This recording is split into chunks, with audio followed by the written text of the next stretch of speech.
The theoretically deduced laws from the classical physics by Wien and Rayleigh-Jeans failed to interpret the experimentally observed energy density of blackbody radiation. For Wien's law, energy density U vanishes for 0 or infinity as it should, but it also makes U finite at t equal to infinity, which contradicts Stefan Boltzmann law. In a like manner, Rayleigh-Jeans law indicates that the energy radiated in a given wavelength range increases as lambda decreases and tends to infinity for short wavelengths. But this is not true experimentally. Further, if integrated from 0 to infinity, assuming continuous emission of energy, the total energy is found to be infinite except for t equal to 0. This means a body at normal temperature can radiate infinite amount of energy, which is simply absurd. This was later named by Paul Ehrenfest as ultraviolet catastrophe in 1911. These failures inspired Max Planck to put forward his daring hypothesis of discontinuous process of exchange of energy. He arrived at the most satisfactory formula both on theoretical and experimental grounds. We are going to consider the original deduction by Planck when the quantum theory of radiation was unknown. In fact, it was Planck's investigation on black radiation that gave birth to it. Further, there were also other problems during those days. One, the notion of temperature in radiation problems could be introduced only by considering energy exchanges between matter and radiation. And two, the mechanism of emission and absorption of radiation was not known. Planck therefore imagined that a black radiation chamber is filled up not only by radiation but also by ideal gas molecules. And he introduced resonators of molecular dimensions as medium between radiation and gas molecules. The resonators are simple harmonic oscillators which absorb energy from radiation and transfer partly or completely to molecule during collision. The resonators introduced by Planck were electric dipoles having motion along the fixed axis, the center of mass of each remaining stationary. The motion is supposed to be simple harmonic with a natural frequency nu. Planck assumed that they emit energy only when the energy absorbed a certain minimum value epsilon or some integral multiple of it. Thus, the radiation of energy epsa can only be obtained from such resonators as having the energy content epsa, 2 epsa, 3 epsa, etc. Planck called these energy units as quanta. Let us now compute the mean energy of these resonators. Using Maxwell's classical formula, the probability of a resonator having energy epsa is given by e to the power of minus epsa by kBt. The mean energy of a resonator epsa bar can be reduced by statistical mechanics. So epsa bar is given by summation over 0 to infinity n epsa e to the power minus n epsa by kBt divided by summation over 0 to infinity e to the power of minus n epsa by kBt. Here we will replace 1 by kBt by beta for simplicity. The equation can now be rewritten by the following derivative.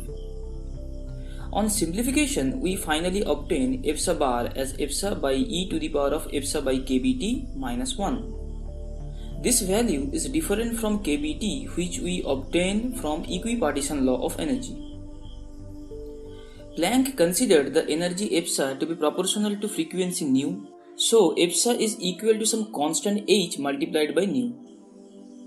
But this constant and the equation was revisited by Einstein in the later years. We will come into that shortly. Even Planck could not fully grasp the importance of his formula and the constant. Planck's constant is now one of the fundamental constants of physics along with the speed of light. Now we already know from previous video that the number of modes of vibration per unit volume between the frequency range nu and nu plus d nu is 8 pi nu square d nu by c cube. So the energy density of radiation in the frequency interval nu and nu plus d nu is given by this formula. Replacing nu by c by lambda and d nu by mod of c d lambda by lambda square, we obtain Planck's law in terms of wavelength. This formula completely explained the blackbody curve that was obtained experimentally. If we plot the energy density of radiation U lambda against the wavelength lambda for Wien's distribution and Rayleigh's distribution, we observe that Wien's law is closer to that of Planck at shorter wavelengths, while Rayleigh's formula approaches Planck's in the region of longer wavelengths. In fact, we obtain Wien's and Rayleigh's distribution from Planck's formula. Check out the further reading link in the description for the derivation. Planck's formula and approach revolutionized the ideas of classical physics at that time. His hypothesis suggested the particle nature of light as well as radiation. This idea conflicted with the prior knowledge of light being wave. Even wave theory was supported by phenomena like interference and diffraction. But there was something that supported Planck's hypothesis. It was photoelectric effect. The photoelectric effect is the emission of electrons when electromagnetic radiation such as light hits the surface of a material. Electrons emitted in this manner are called photoelectrons. To explain experimental data from the photoelectric effect, Albert Einstein published a paper in 1905 advancing the Planck's hypothesis. He showed that the resonators in Planck's hypothesis have discrete energy because they emit and absorb radiation discretely. That means it is light or radiation which has indivisible energy packets. Einstein theorized that the energy in each quantum of light was equal to that of the frequency of light multiplied by a constant. A photon above a threshold frequency has the required energy to eject a single electron, creating the observed effect. This was a key step in the development of quantum mechanics.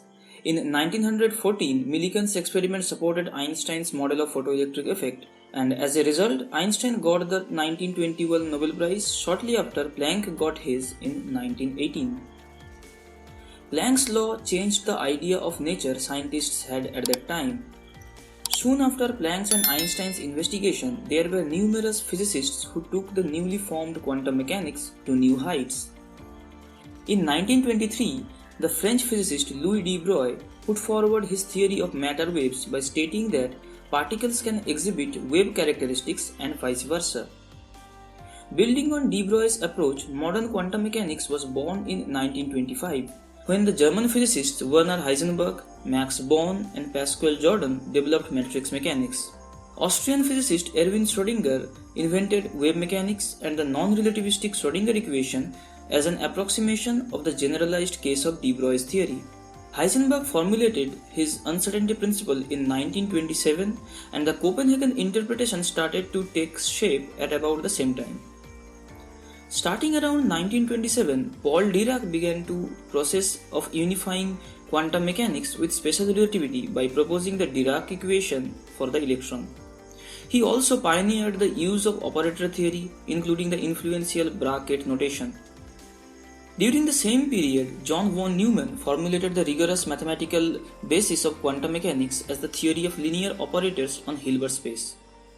These, like many other works from the founding period, still stand and remain widely used. Quantum mechanics have developed greatly over the last century, and now it is being applied widely in various fields like quantum computation, nanotechnology, superconductivity, and many more. In the near future, humanity will reach new heights of technology using quantum mechanics, all of which started from a desperate move of a physicist to explain the blackbody spectrum. I hope you liked it. Please like and share this video, and to see such videos in future, do subscribe.